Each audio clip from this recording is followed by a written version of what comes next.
Fire Emblem Path of Radiance is one of, if not my favorite game of all time. So I decided I want to have a little bit of fun with my next playthrough of the game. And I thought of a completely original idea that no one else ever thought of, doing a highly edited playthrough of it. Make the journey a bit more fun. What? What do you mean Mangs already did something like this? Died in a bridge? There's no way he'll see this anyway, who cares? Anyway, welcome to my Fire Emblem Path of Radiance Let's Play. Path of Radiance walkthrough. A bridge? Welcome to Let's Summarize Fire Emblem Path of Radiance. So, we start with Fire Emblem's first fully voice-acted CG cutscene, and most characters are tolerable at best, except for Mist. Oh no! Luckily, there aren't many of these in the game. Also, meet our hero Ike.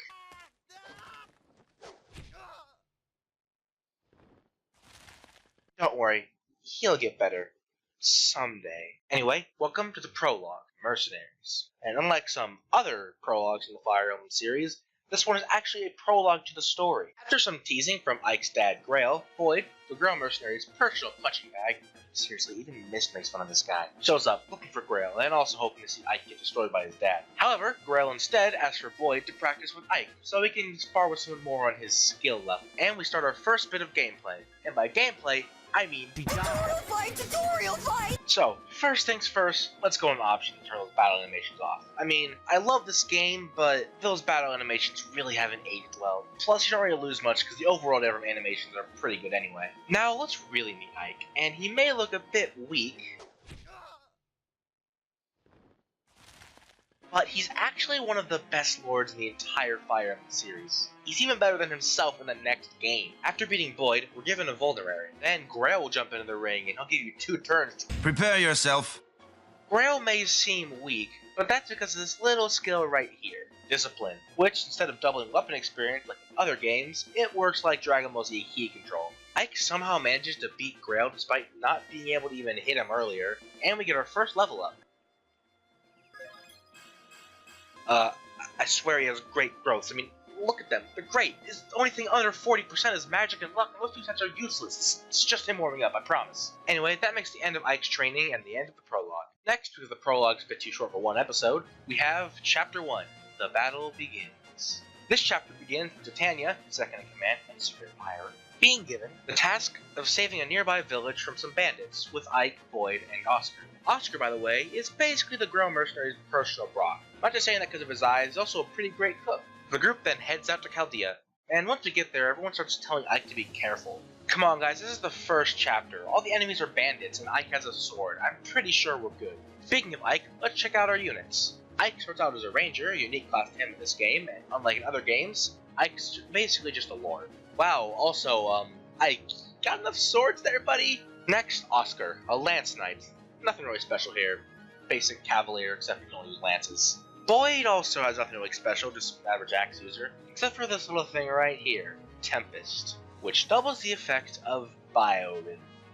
Yeah, that exists. And from this point on, I will continue to pretend it doesn't exist until further notice. Finally, the great Critania, who may seem like a typical Jagan at first, until you take a look at her growths. Yeah, she's an Oifei archetype. Also, she has counter. Pretty self-explanatory. Now let's finally actually start the game, and nothing really interesting happens except this bandit burning down an entire building with just axe chop. Boy doesn't look too good. This guy can't hit him. Critania could kill that guy, but I'd rather Boyd get the experience. He could probably survive a turn anyway, so not like it really matters. And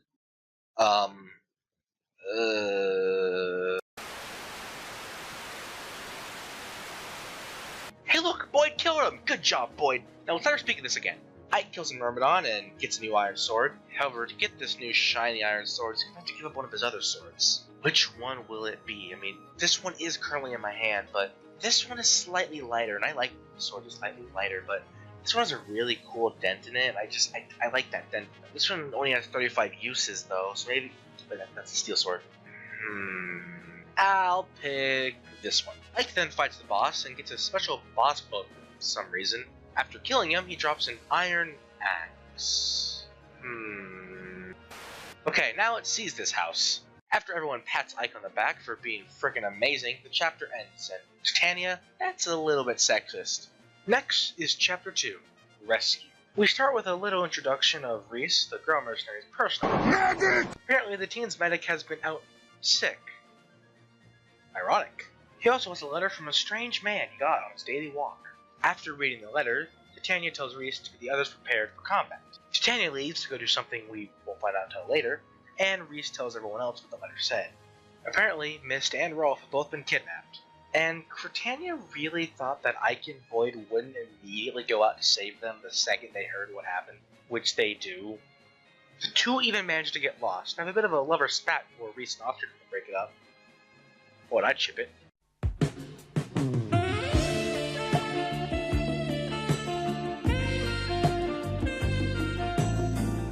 Thankfully, Oscar somehow knows the way. Upon finding the bandits, they find out that maybe it wasn't the best idea to leave out Britannia, since, the letter was to Britannia. Especially because the bandits say they won't let the hostages go until Britannia shows up.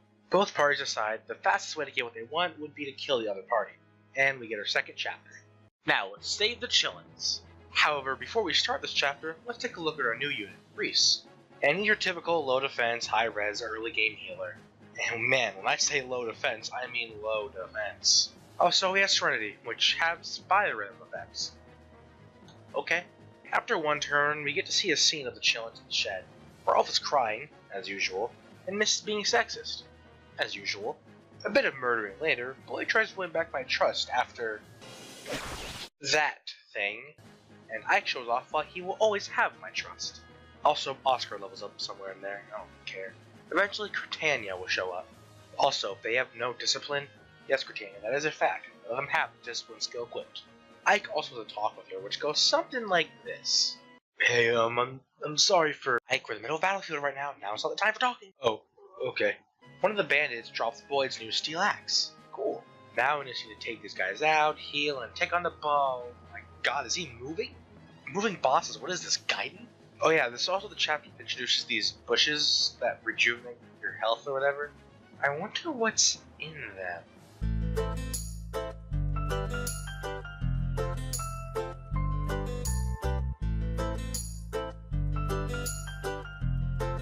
Oscar beats the boss and the chapter ends? Man, it's so weird having route chapters again after playing genealogy of the Holy War. The gang head over to the shed and discover that there is still one bandit left, and he's threatening to kill Miss or Rolf if we don't surrender. After we do surrender, he attempts to kill Rolf for some reason? I mean, really, what's his endgame here?